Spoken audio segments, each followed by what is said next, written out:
예, 우리 한번 옆에 분들이랑 다시 한번 인사합시다. 천국은 우리의 소망입니다. 천국은 우리의 소망입니다. 그 말씀 속에는 이 세상 일의 결과에 연연하여 하지 말고 삽시다 하는 내용이 들어가 있습니다. 그러면서도 벌써 12월이구나 하는 생각이 들어요.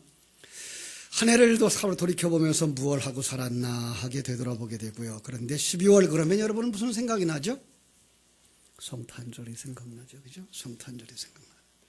성탄절. 하나님은 어쩌면 그렇게도 감사하게 역사 속 신앙의 사람들을 통해서 12월 25일을 성탄절로 정하게 하셨는지, 한 해에 한 번씩 또 예수 그리스도가 이 땅에 오신 것을 묵상하는 절기를 주신 것이 얼마나 감사한지. 어떤 사람은 12월 25일이 예수님 태어난 날이 아닌데 왜 그날을 생일로 지키냐라고 말하지만 우리가 이렇게 1년에 한 번씩 성탄절을 기억하면서 지키는 것, 거기에 얽힌 우리 인생의 이야기를 생각할 수 있는 좋은 기회라고 생각을 합니다. 또 이제 왜 예수님이 이 땅에 오셔야 했나라고 생각을 하면서 지난주에 강조했던 우리의 소망 천국이라는 말과 연결시켜서 생각할 때 여러분들에게 말씀을 나눌 사단의 시험이라고 하는 주제가 떠올랐어요. 그래서 오늘 말씀의 제목이 통과해야 하는 사단의 시험. 그죠? 자, 하나님은 출애굽하여서 홍해를 건너고 이스라엘 광야를 건너고 있는 이스라엘들을 향해서 모세를 통해서 이 모세 오경을 주셨어요. 그 속에 진리를 담아서 모세에게 그 내용을 설명해 주고 여호수아에게 그 내용을 설명해 주도록 그에게 이 모세 오경을 쓰러 기록했어요. 자, 그 속에 뭘 하고 있느냐 하면 너희들이 애굽 생활을 하고 있지 않느냐? 너희들이 기적같이 애굽 왕 바로의 수중에서 풀려나지 않았느냐? 기적같이 홍해를 건너지 않았느냐? 지금 너희들이 어디를 향하여 가고 있는지 아느냐? 이걸 물으시는 거예요. 모세 오경을 통해서 하나님이 우리에게 묻고 싶은 건 바로 그런 거예요. 그러면서 하나님이 대답을 주는 거예요. 이 모든 것은 이미 너희 조상들과 맺은 언약을 내가 실행하고 있는 거란다. 그 언약의 뿌리는 바로 이런 거야. 그러면서 그들이 기억할 만한 역사에다가 이제 영적 세계에 하나님의 계획과 하나님의 일을 담아주셨던 거예요. 그 내용을 가만히 살펴보면 한마디로 이렇게 주제를 정할 수 있어요. 나는 내 백성을 만들고 있다. 예. 모세오경을 통해서 우리에게 가르쳐 주시는 말씀, 어떤 면에서는 성경 66권을 통해서 하나님이 우리에게 가르쳐 주시는 말씀, 나는 내 백성을 만들고 있다. 어떤 백성일까요? 최고의 걸작품. 예. 여러분들은 하나님은 정말 최고의 걸작품으로 만들고 계신 거예요. 하나님이 여러분 안에 거하실 수 있고 여러분이 하나님 안에 거하실 수 있는,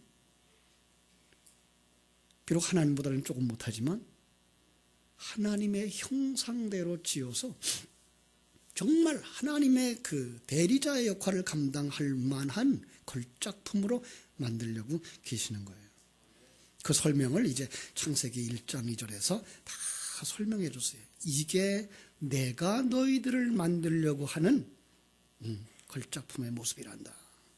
그래 놓고 3장을 딱 오면서 이런 과정을 거쳐서 만들어진단다 라고 가르쳐 주시는 게 오늘 본문에서부터 쭉 이어져 오는 이 사건인 거예요. 가장 중요한 것, 잊지 마셔야 될 것, 그 과정 속에 지금 너희들이 있단다. 지금 누구에게 말씀을 주셨던 거예요? 모세오경은 광야길에 있었던 이스라엘 백성들, 광야길과 똑같은 인생길을 걷고 있는 여러분과 나에게, 그러면서 너희들이 이 과정을 통해서 그렇게 걸작품으로 만들어진단다라고 말씀하시면서 이런 과정 속에 있으니 하나님께서 말씀하기를 나와 손잡고 함께 가자라고 말씀하시는 거예요. 오늘도 하나님께서 여러분들에게 이렇게 말씀해 주실 줄로 믿습니다.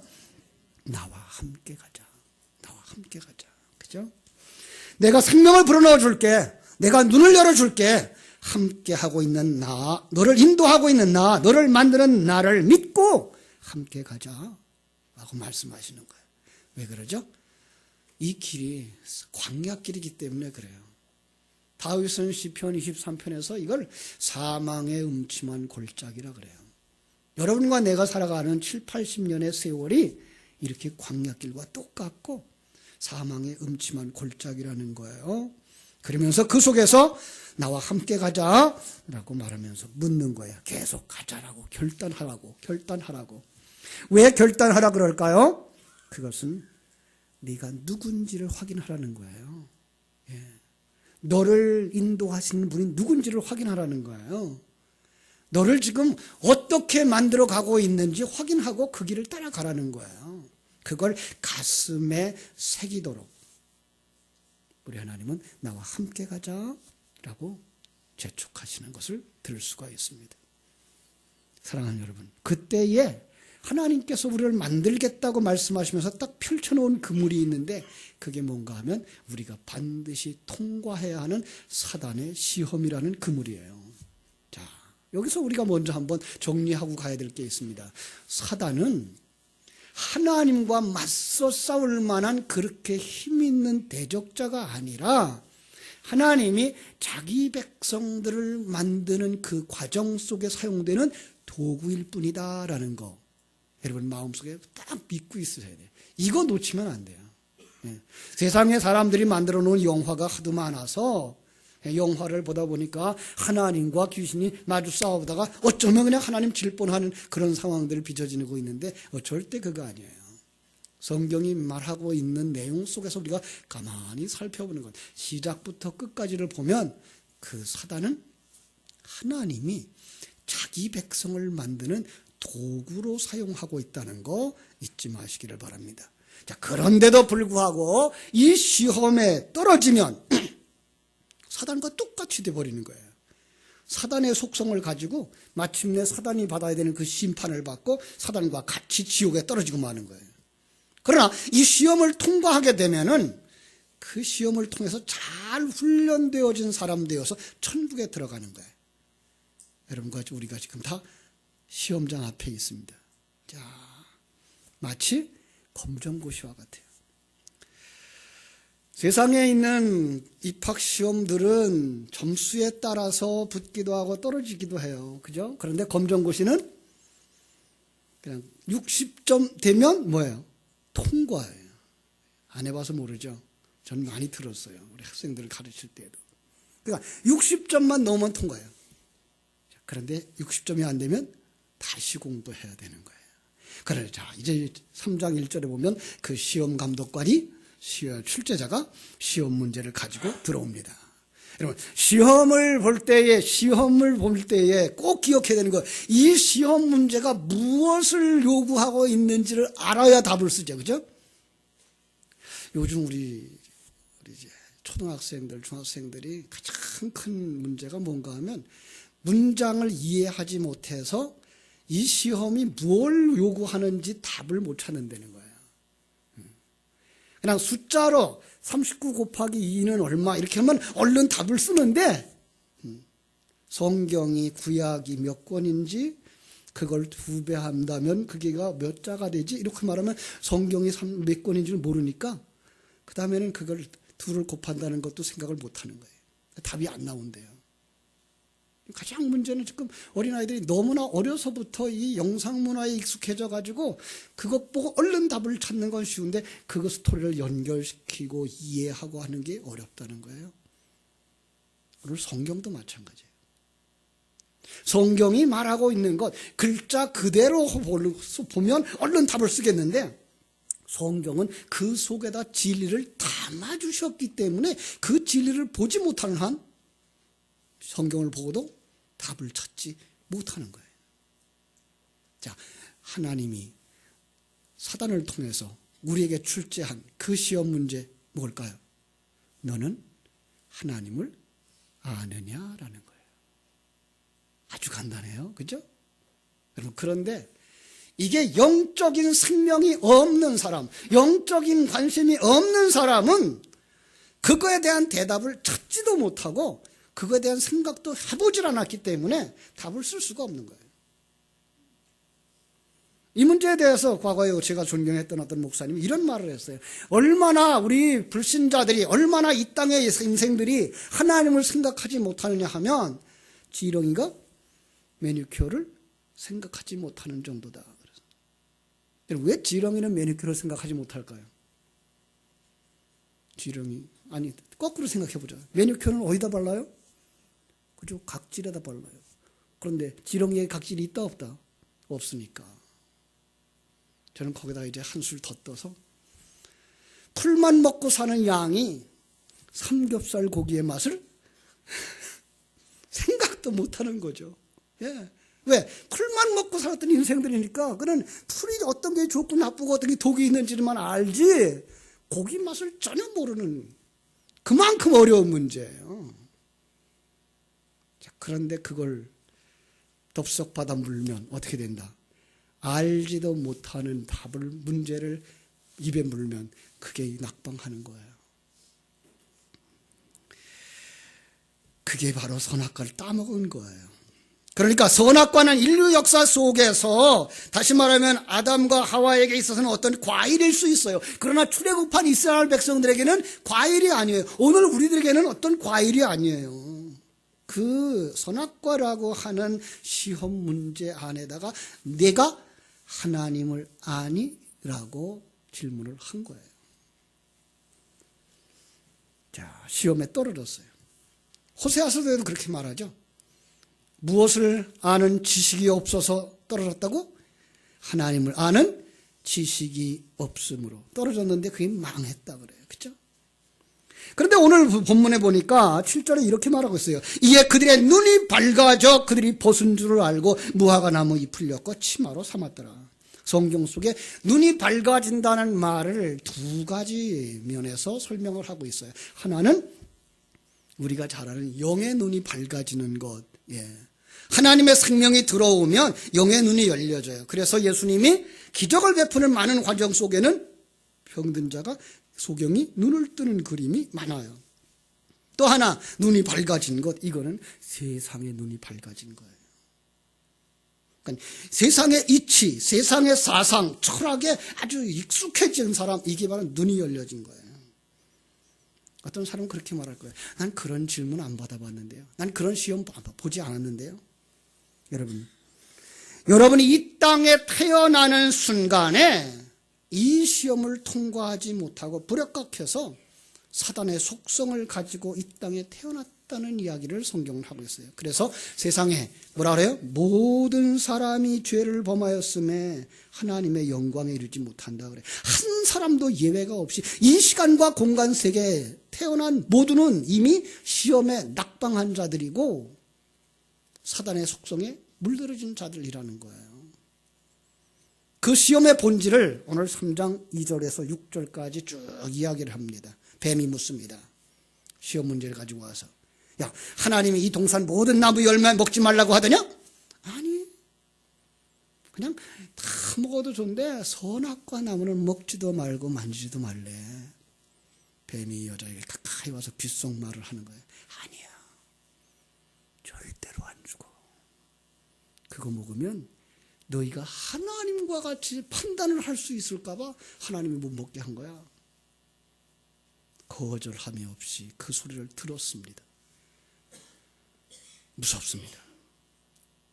누구의 소리를 들은 것입니까? 사단의 소리입니다.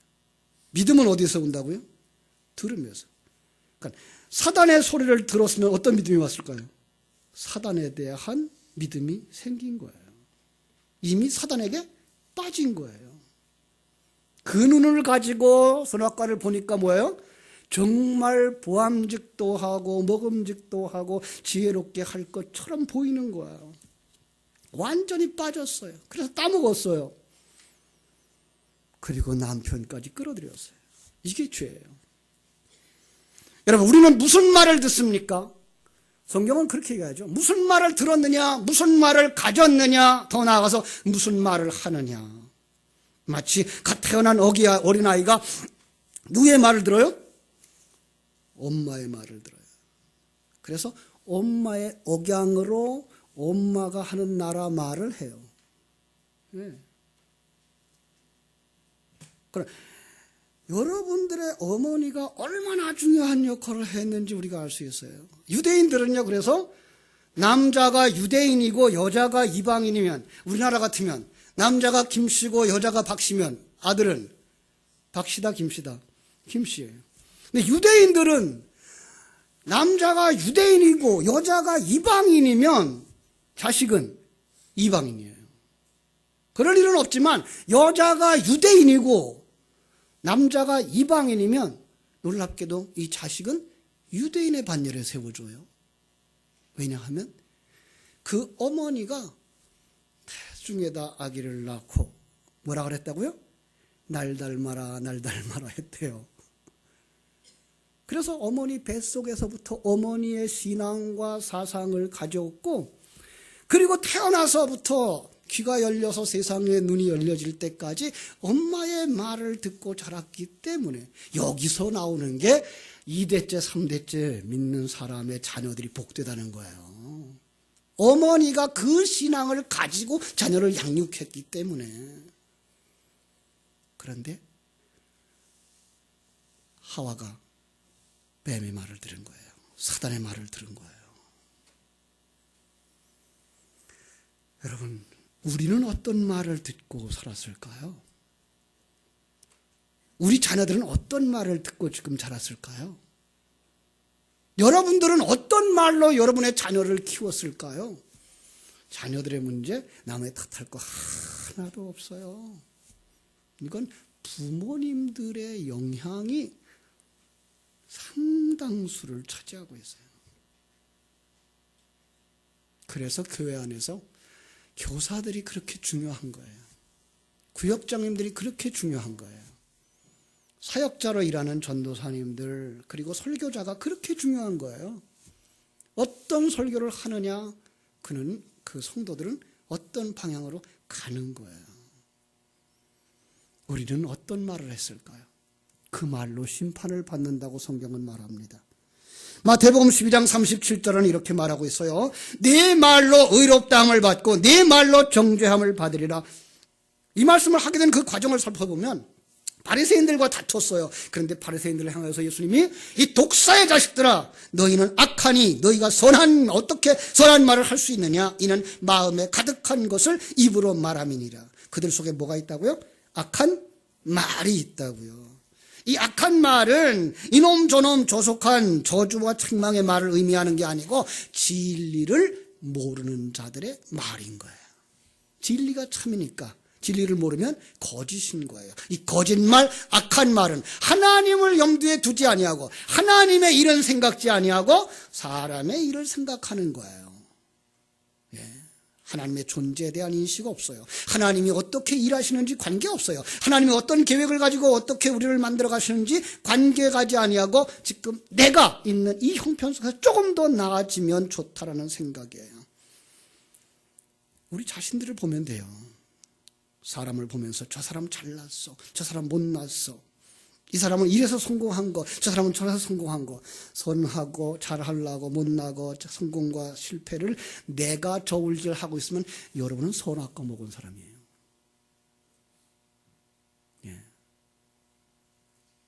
하나님이 지금 그 사람 속에서 일하고 있는데 그걸 왜 우리가 선하다, 악하다 판단하나요?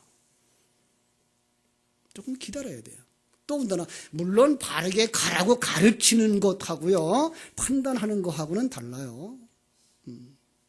그러니까 우리는 가르치는 걸 해야 돼요. 그러나 판단할 수는 없어요. 기다려야 돼요. 지금 그 사람 속에서 하나님이 일하고 있다는 사실을. 그런데 오늘날 많은 사람들이 그 하나님의 관점을 가지지 못하고 세상적 관점만 가지고 보이는 것 가지고만 판단하는 거예요. 심지어 교회 안에 들어와 있는 성도들까지 하나님이 이렇게도 일하시고 저렇게도 일하시는구나를 보지 못하고 어떤 보이는 것만 가지고 아이고 저 사람 잘했어, 저 사람 못했어, 이렇게 하면 천국 가서 상을 받아, 저렇게 하면 천국 가서 개털 모자를 받아. 그런데 그 판단 기준이 세상적일 때, 그래서 그 사람의 판단 기준이 적합하지 않다는 사실을 우리가 기억해 둬야 되는데, 그걸 갖다 성경은 뭐라고 말하는가 하면은 무화과 잎으로 치마를 엮어서 수치를 가린 것이라고 정리합니다. 어떤 사람은 이 말을 듣고서는 하나님은 인간을 만들 때부터 무화과 나무 잎사귀로다가 신체를 가리고 살았구나, 그렇게 생각을 해요. 아니에요. 그보다 더 중요한 것, 세상의 그 어떤 것, 자기의 명성, 이름, 자기의 재산, 세상의 어떤 가치, 그걸 가지고 자기를 가려서 난 괜찮은 사람이라고 하는 사람을 말하고 있는 거예요. 그래서 이제 요한계시록에 가서는 그때 뭐라고 말하는가 하면, 이 여자는 자줏빛과 붉은빛 옷을 입었다라고 말해요. 그게 왕의 복장이거든요. 스스로 왕 되어진 자의 모습이라는 거예요. 그런데 하나님이 그를 평가할 때 뭐라고 평가하는가 하면은 이렇게 말해요. 계시록 3장 17절. 내가 말하기를 나는 부자라 부요하여 부족한 것이 없다 하나 내 곤고한 것과 가련한 것과 가난한 것과 눈먼 것과 벌거벗은 것을 내가 알지 못하는도다 라고 말해요. 스스로를 뭐라 그런다고요? 나는 왕이야. 왕이 입는 옷을 입었어. 나는 지금 이래. 이름도 있어. 나는 잘났어. 내 평생에 나는 이런 자리에 올랐어. 자기를 그 어떤 것들로 포장하고 있는데 하나님의 눈에는 벌거숭이 임금님이라는 거예요. 아무것도 가리지 못한 거예요. 그래서 요한계시록에서는 무엇을 구해다가 입으라 그러죠? 내게서 옷을 사서, 그렇죠? 수치를 가리우라 그런 거예요. 벗고 사는 거예요. 그렇죠? 그런데 사람들은 사단에게 얼마나 세뇌를 당했는지 남보다 나아 보여야 마음이 놓이는 거예요. 명예도 있어야 되고요. 이름도 있어야 되고요. 돈도 있어야 되고요. 더 많은 것 가져야 되고 더 큰 것 가져야만 마음이 놓이는 거예요. 이것을 위해서는 별의별 행동들을 다 하는 거예요. 세상 사람들은 말할 것도 없고 성도들까지 그렇다니까요. 이런 부끄러운 얘기입니다만은 목사 세계도 그렇다는 거예요. 얼마나 참 사단이 우리의 속에까지 들어와서 이 시험을 해서 우리를 넘어뜨리려고 하는지 몰라요. 그때 하나님이 낸 문제가 뭐라고요? 네가 하나님을 아느냐. 예. 하나님이 너를 지었듯이 하나님이 그를 지었어. 내가 그와 함께 일하고 있으며 너와 함께 있는 것처럼 그와 함께 있는 거야. 큰 그릇으로 지을 수도 있고 작은 그릇으로 지을 수도 있고 금그릇으로 지을 수도 있고 질그릇으로 지을 수 있는 거야. 내가 만들었는데 왜 네가 함부로 판단하니? 라고 말씀하시는 거예요. 하나님 조금도 기뻐하지 않아요. 그 많은 것 가지고 자기 잘났다라고 말할 때에 하나님은 조금 더 기뻐하지 않는다고요. 누가 기뻐할까요? 옛사람. 사단의 속성만 착각 속에서 자기는 잘난 자라고 여기고 있는 거예요. 여러분, 이게 시험입니다. 여기에 한 사람도 통과한 자가 없어요. 그래서 모든 사람이 죄를 범했기 때문에 죄의 삭은 뭐예요? 사망이에요. 지옥에 가는 거예요. 그대로 가다가는 지옥 가는 거예요. 그래서 하나님이 찾아오셨습니다. 아담아, 네가 어디에 있느냐? 아담아, 네가 어디에 있느냐? 오늘 하나님의 음성을 듣기를 되기를 주님의 이름으로 축원합니다. 네가 지금 어디에 있느냐? 하와하고 아담하고 나무 뒤에 숨었어요. 내가 동산에서 하나님의 소리를 듣고 내가 벗었으므로 두려워하여 숨었습니다. 여러분, 이 자리로 내려가게 되기를 주님의 이름으로 축원합니다. 주여, 내가 부끄럽습니다. 내가 감히 하나님 앞에 설 수 없습니다. 내가 이런 죄를 지었고서 내가 이것이 보여집니다. 사람들이 그걸 못해요. 에이, 내가 그래도 목사인데, 내가 집사인데, 내가 예수를 몇십 년이나 믿었는데 아직도 하나님의 음성을 듣지 못한 사람일 수 있습니다. 심령 속에 하나님이 부르시는 음성이구나. 하나님이 지금 내게 말씀하시는 거구나. 내 모습을 거울에 비춰주고 계시는 거구나. 주여, 내가 벗었습니다. 두려워서 숨었습니다. 내가 내 인생을 포장해 보려고요. 화장도 시켜봤고요. 포장도 해봤고요. 옷도 입혀서 봤고요. 간판도 달아봤고요. 하나님 책망하십니다. 누가 너의 벗었음을 내게 알렸느냐? 내가 네게 먹지 말라 명한 그 나무의 열매를 내가 먹었느냐? 누가 그것을 평가하더냐? 네가 사단의 소리를 듣고 그것을 판단 기준으로 정했느냐? 예, 제가 하나님 앞에 죄를 지었습니다. 그리로 가십시오. 그런데 아무도 하나님의 은혜를 입기 전엔 그 자리로 갈 자가 없다는 거예요. 그게 하와의 모습이에요. 그게 아담의 모습이에요. 아담 뭐라 그래요? 에이, 하나님, 당신이 지어서 내게 주신 저 여자가 나를 꼬이는 바람에 내가 먹었다고요. 여자는 뭐라 그래요? 하나님이 만든 저 뱀이 나를 꼬였다고요. 누구 탓하는 거예요? 하나님, 당신이 그랬잖아요. 연말이 되면 각 기관도 한 해를 평가하고 참 자성의 시간들을 가지죠. 그때에 남에게 핑계하지 마십시다. 에이, 부장님이 잘못했어요. 회장님이 잘못했어요. 장로님들이 잘못했어요. 목사님이 잘못했어요. 저한테는 괜찮아요. 여러분, 내 모습 보시기 바랍니다. 그 자리에서 넘어집니다. 하나님 졸고 계실까요? 하나님이 그분과 같이 하셨다니까요. 그분의 능력만큼 하셨다니까요. 우리는 잘 알고 있습니다. 뱀에게 하나님이 저주하십니다.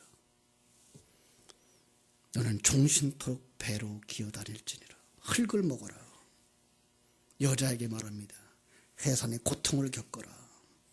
아담에게 말합니다. 너는 네 평생에 수고하여야 할 거다. 그래 놓고 놀랍게도 가죽옷을 지어 입힙니다. 우린 잘 압니다. 이 가죽옷이 바로 예수 그리스도의 의의 옷이라는 것을.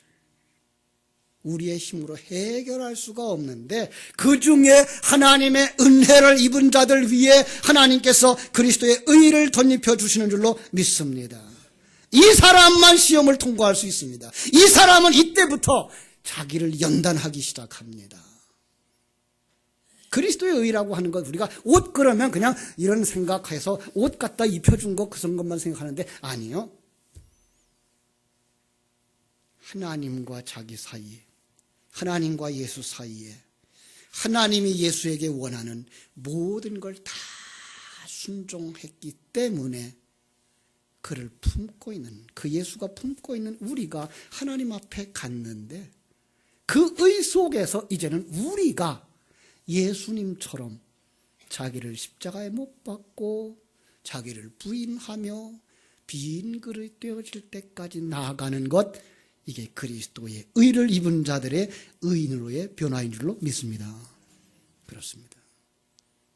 우리는 여기에까지 가셔야 됩니다. 이것이 무엇입니까? 이것이 천국입니다. 이것이 바로 하나님의 신부의 모습입니다. 여러분, 거기까지 자라게 되기를 주님의 이름으로 축원합니다. 기도하겠습니다. 하나님 우리 아버지, 크신 은혜와 사랑을 감사합니다. 세상에는 아직도 사단의 선악과 시험대가 곳곳에 널려져 있습니다. 한 번으로 끝나는 시험이 아니라 우리 일생의 전부, 매일 매순간 시험대 앞에 서게 되는데 하나님 그 속에서 저희들을 은혜로 채워주시기를 간절히 소원합니다. 어리석게도 선악과를 먹은 자처럼 미친 듯 날뛰지 말게 해주시고 정말 하나님 앞에서 엎드려서 주여, 제가 죄인입니다. 고백할 수 있는 믿음의 자리로 나아갈 수 있게 하여 주시옵소서. 그리고 덧입혀 주신 그리스도의 의 가죽옷을 기억할 수 있게 해주시고 정말 자기를 비우고 하나님으로 충만한 그리스도의 신부로 서게 하여 주시옵소서. 악한 마귀 권세가 가지고 들어오는 모든 시험을 통과하고 하나님 앞에 서는 날 잘했다 내 아들아, 잘했다 내 신부야 품에 안으시고 칭찬받을 수 있는 하나님의 사람들이 다 되게 하여 주시옵소서. 예수님의 이름으로 기도하옵나이다. 아멘.